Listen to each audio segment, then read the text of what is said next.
جس عاشق رسول نے میرے نبی سرکار کے ساتھ والہانہ محبت کا اظہار کیا، وہ مشرق میں رہے یا مغرب میں رہے، میرے آقا نامدار صلی اللہ علیہ وسلم سرکار اکثر و بیشتر عصر کی نماز کی ادائیگی کے بعد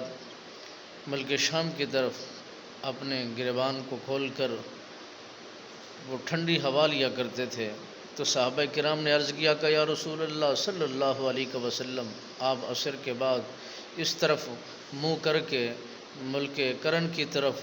کیوں کھڑے ہو جاتے ہیں؟ میرے آقا نامدار صلی اللہ علیہ وسلم سرکار نے فرمایا، یہاں سے مجھے ٹھنڈی ہوا آتی ہے اور مجھے ٹھنڈی خوشبو آتی ہے، اور پھر میرا عاشق، میرا دیوانہ، میرا مستانہ مجھے یاد کرتا ہے، میں اس کی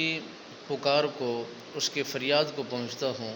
اور وہ مجھے بلاتا ہے، میں اس کی مدد کو جاتا ہوں۔ میرے آقا نامدار صلی اللہ علیہ وبارک وسلم سرکار کے یہ محبت کرنے والے ایسے دیوانے تھے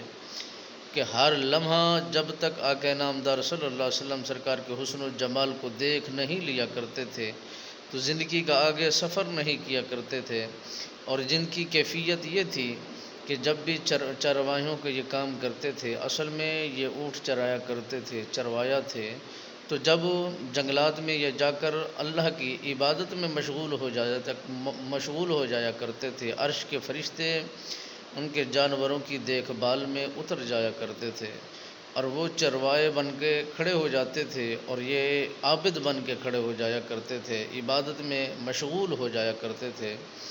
اور جناب حضرت اویس کرنی رضی اللہ تعالیٰ عنہ سرکار، یہ وہ نبی کے دیوانے، مستانے اور پروانے ہیں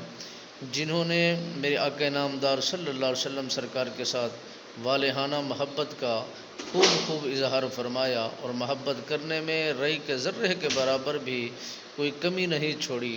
جس طرح محبت کا انداز ہونا چاہیے اور محبت کا اصول ہونا چاہیے، مصول اور محبت کا اظہار کر دکھایا۔ میرے آقا نامدار صلی اللہ علیہ وسلم سرکار کی محبت میں گم شد رہا کرتے تھے۔